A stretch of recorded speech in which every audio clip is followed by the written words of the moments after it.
संकष्टी चतुर्थी पूजन विधि। भगवान गणपति में आस्था रखने वाले लोग संकष्टी चतुर्थी पर व्रत रखकर उन्हें प्रसन्न करके मनचाहे फल की कामना करते हैं। स्नान करके साफ हल्के लाल या पीले रंग के कपड़े पहने। भगवान गणपति के चित्र को लाल रंग का कपड़ा बिछाकर रखें। भगवान गणेश की पूजा करते समय पूर्व या उत्तर दिशा की तरफ मुंह करें। भगवान गणपति के सामने दिया जलाएं और लाल गुलाब के फूलों से भगवान गणपति को सजाएं। पूजा में तिल के लड्डू, गुड़रोली, मोली, चावल, फूल, तांबे के लोटे में जल, धूप, प्रसाद के तौर पर केला और मोदक रखें। भगवान गणपति के सामने धूप दीप जलाकर उनको मंत्रों का जाप करें। संकष्टी कथा सुनने मात्र से होगी सभी मनोकामना पूरी। संकष्टी चतुर्थी का मतलब होता है संकट को हरने वाली चतुर्थी। भगवान गणेश अपने भक्तों की सभी परेशानियों को हर लेते हैं। संकष्टी के दिन भगवान गणेश का व्रत करने से व्यक्ति की हर मनोकामना पूरी होती है। मान्यता है कि संकष्टी चतुर्थी के दिन इसकी कथा सुनने से गणपति की कृपा प्राप्त होती है। संकष्टी चतुर्थी हर महीने की कृष्ण पक्ष और शुक्ल पक्ष की चतुर्थी तिथि को मनाई जाती है। पूर्णिमा के बाद आने वाली चतुर्थी को संकष्टी चतुर्थी कहते हैं और अमावस्या के बाद आने वाली चतुर्थी को विनायक चतुर्थी कहते हैं। संकष्टी चतुर्थी को भगवान गणपति की आराधना करके विशेष वरदान प्राप्त किया जा सकता है और सेहत की कामना की जाती है। सकट व्रत या गणेश चतुर्थी, इस कथा को सुनने से आप सभी की हर मनोकामना पूरी होगी। इसमें 5 कथा मिलेगी। पहली कथा। एक समय की बात है कि विष्णु भगवान का विवाह लक्ष्मी जी के साथ निश्चित हो गया। विवाह की तैयारी होने लगी। सभी देवताओं को निमंत्रण भेजे गए, परंतु गणेश जी को निमंत्रण नहीं दिया। कारण जो भी रहा हो, अब भगवान विष्णु की बारात जाने का समय आ गया। सभी देवता अपनी पत्नियों के साथ विवाह समारोह में आए। उन सबने देखा कि गणेश जी कहीं दिखाई नहीं दे रहे हैं। तब वे आपस में चर्चा करने लगे कि क्या गणेश जी को नहीं न्योता है या स्वयं गणेश जी ही नहीं आए हैं। सभी को इस बात पर आश्चर्य होने लगा। तभी सबने विचार किया कि विष्णु भगवान से ही इसका कारण पूछा जाए। विष्णु भगवान से पूछने पर उन्होंने कहा कि हमने गणेश जी के पिता भोलेनाथ महादेव को न्योता भेजा है।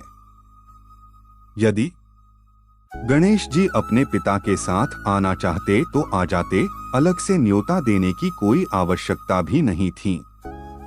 दूसरी बात यह है कि उनको 1.25 मन मूंग, 1.25 मन चावल, 1.25 मन घी और 1.25 मन लड्डू का भोजन दिन भर में चाहिए।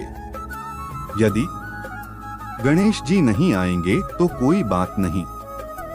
दूसरे के घर जाकर इतना सारा खाना पीना अच्छा भी नहीं लगता।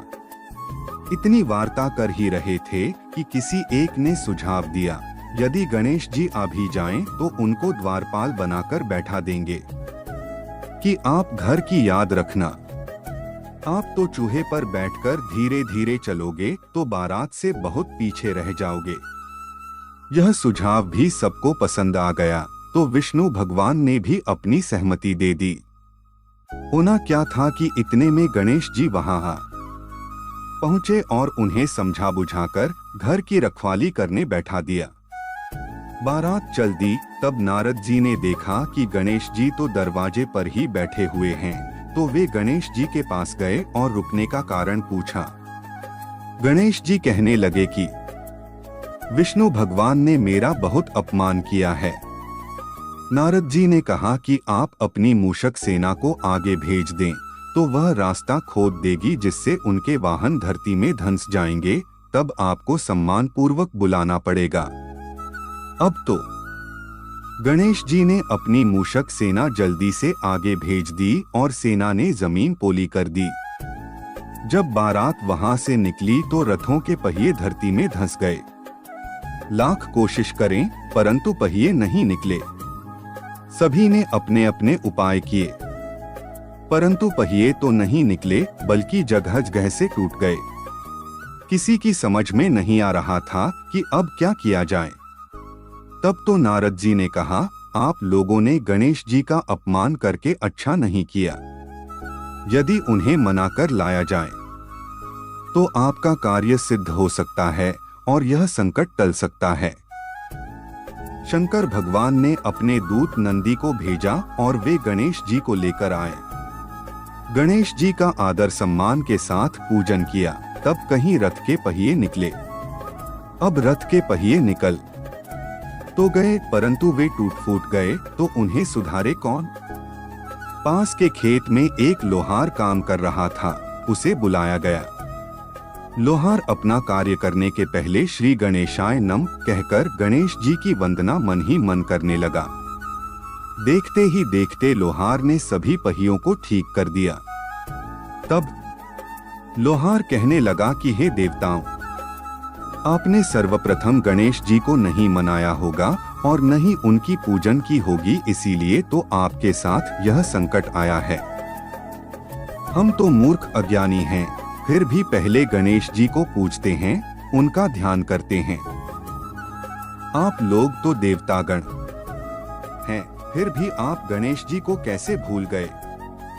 अब आप लोग भगवान श्री गणेश जी की जय बोलकर जाएं, तो आपके सब काम बन जाएंगे और कोई संकट भी नहीं आएगा।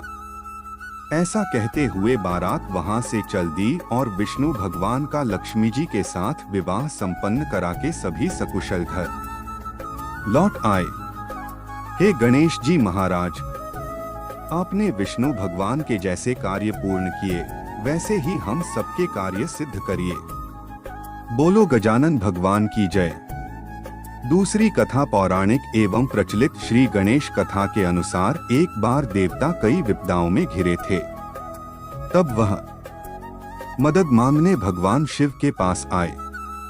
उस समय शिव के साथ कार्तिकेय तथा गणेश जी भी बैठे थे। देवताओं की बात सुनकर शिव जी ने कार्तिकेय व गणेश जी से पूछा कि तुम में से कौन देवताओं के कष्टों का निवारण कर सकता है। तब कार्तिकेय व गणेश जी दोनों ने ही स्वयं को इस कार्य के लिए सक्षम बताया। इस पर भगवान शिव ने दोनों की परीक्षा लेते हुए कहा कि तुम दोनों में से जो सबसे पहले पृथ्वी की परिक्रमा करके आएगा वही देवताओं की मदद करने जाएगा। भगवान शिव के मुख से यह वचन सुनते ही कार्तिकेय अपने वाहन मोर पर बैठकर पृथ्वी की परिक्रमा के लिए निकल गए, परंतु गणेश जी सोच में पड़ गए कि वह चूहे के ऊपर चढ़कर सारी पृथ्वी की परिक्रमा करेंगे तो इस कार्य में उन्हें बहुत समय लग जाएगा। तभी उन्हें एक उपाय सूझा। गणेश अपने स्थान से उठे और अपने माता पिता की 7 बार परिक्रमा करके वापस बैठ गए। परिक्रमा करके लौटने पर कार्तिकेय स्वयं को विजेता बताने लगे। तब शिव जी ने श्री गणेश से पृथ्वी की परिक्रमा न करने का कारण पूछा। तब गणेश ने कहा, माता पिता के चरणों में ही समस्त लोक हैं। यह सुनकर भगवान शिव ने गणेश जी को देवताओं के संकट दूर करने की आज्ञा दी। इस प्रकार भगवान शिव ने गणेश जी को आशीर्वाद दिया कि चतुर्थी के दिन जो तुम्हारा पूजन करेगा और रात्रि में चंद्रमा को अर्घ्य देगा, उसके तीनों ताप यानी दैहिक ताप, दैविक ताप तथा भौतिक ताप दूर होंगे। इस व्रत को करने से व्रतधारी के सभी तरह के दुख दूर होंगे और उसे जीवन के भौतिक सुखों की प्राप्ति होगी। चारों तरफ से मनुष्य की सुख समृद्धि बढ़ेगी। पुत्र पौत्रादि धन ऐश्वर्य की कमी नहीं रहेगी।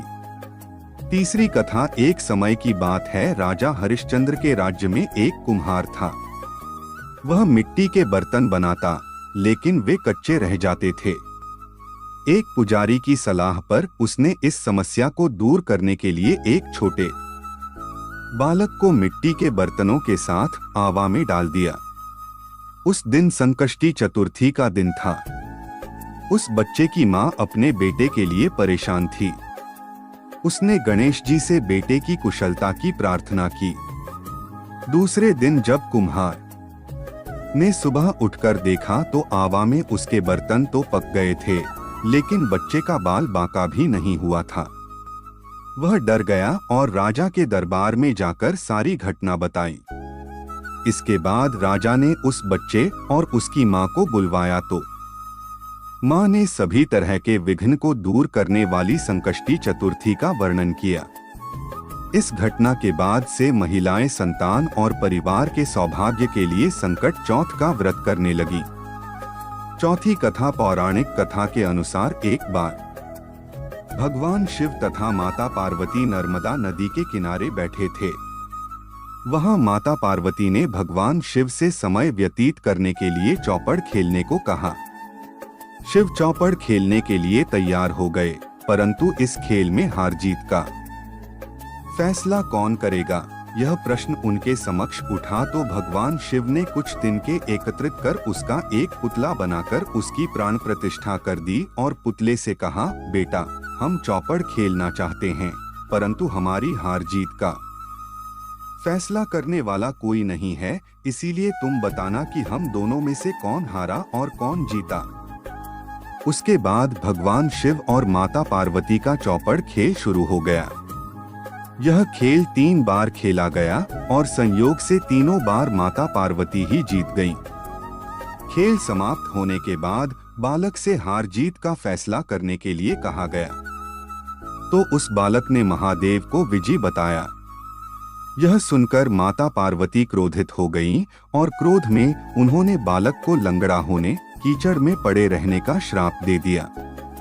बालक ने माता पार्वती से माफी मांगी और कहा कि यह मुझसे अज्ञानतावश ऐसा हुआ है, मैंने किसी द्वेष भाव में ऐसा नहीं किया।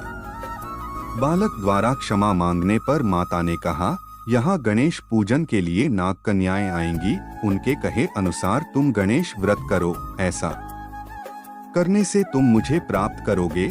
यह कहकर माता पार्वती शिव के साथ कैलाश पर्वत पर चली गईं। 1 वर्ष के बाद उस स्थान पर नाग कन्याएं आईं।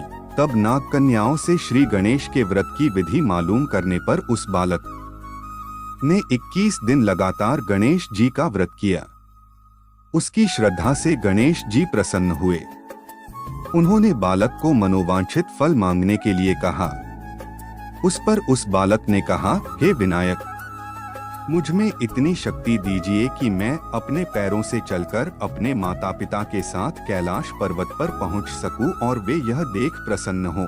तब बालक को वरदान देकर श्री गणेश अंतर्ध्यान हो गए। इसके बाद वह बालक कैलाश पर्वत पर पहुंच गया और कैलाश पर्वत पर पहुंचने की अपनी कथा उसने भगवान शिव को सुनाई। चौपड़ वाले दिन से माता पार्वती शिवजी से विमुख हो गई थीं। देवी के रुष्ट होने पर भगवान शिव ने भी बालक के बताए अनुसार 21 दिनों तक श्री गणेश का व्रत किया। इस व्रत के प्रभाव से माता पार्वती के मन से भगवान शिव के लिए जो नाराजगी थी वह समाप्त हो गई। तब यह व्रत विधि भगवान शंकर ने माता पार्वती को बताई।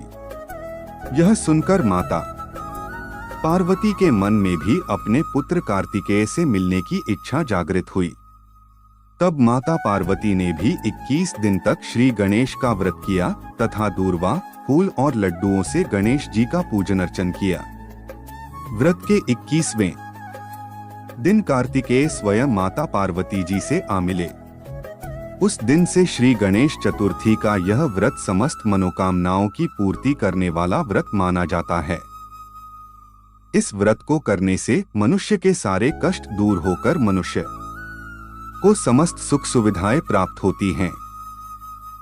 5वीं और अंतिम कहानी पौराणिक कथा के अनुसार एक बार माता पार्वती और भगवान शिव नदी के पास बैठे हुए थे। तभी अचानक माता पार्वती की चौपड़ खेलने की इच्छा हुई, लेकिन वहां उन दोनों के अलावा तीसरा कोई नहीं था जो इस खेल में निर्णायक भूमिका निभाए। समस्या का समाधान करते हुए शिव और पार्वती ने मिलकर एक मिट्टी की मूर्ति बनाई और उसमें जान डाल दी। शिव पार्वती ने मिट्टी से बने बालक को खेल देखकर सही फैसला लेने का आदेश दिया। खेल में माता पार्वती बार बार भगवान शिव को मात दे रही थीं। चलते खेल में एक बार गलती से बालक ने माता पार्वती को हारा हुआ घोषित कर दिया। इससे नाराज माता पार्वती ने गुस्से में आकर बालक को श्राप दे दिया और वह लंगड़ा हो गया। बालक ने अपनी भूल के लिए माता से बार बार क्षमा मांगी। बालक के निवेदन को देखते हुए माता ने कहा कि अब श्राप वापस नहीं हो सकता, लेकिन एक उपाय से श्राप से मुक्ति पाई जा सकती है। माता ने कहा कि संकष्टी वाले दिन पूजा करने इस जगह पर कुछ कन्याएं आती हैं, तुम उनसे व्रत की विधि पूछना और उस व्रत को सच्चे मन से करना। बालक ने व्रत की विधि को जानकर पूरी श्रद्धापूर्वक संकष्टी का व्रत किया। उसकी सच्ची आराधना से भगवान गणेश प्रसन्न हुए और उसकी इच्छा पूछी।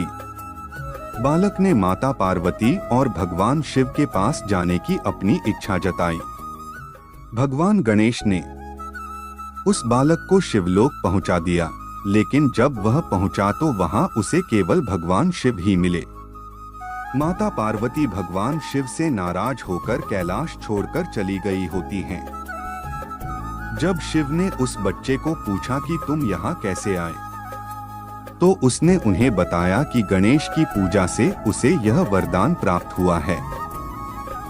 यह जानने के बाद भगवान शिव ने भी पार्वती को मनाने के लिए उस व्रत को किया और इसके बाद माता पार्वती भगवान शिव से प्रसन्न होकर कैलाश वापस लौट आए।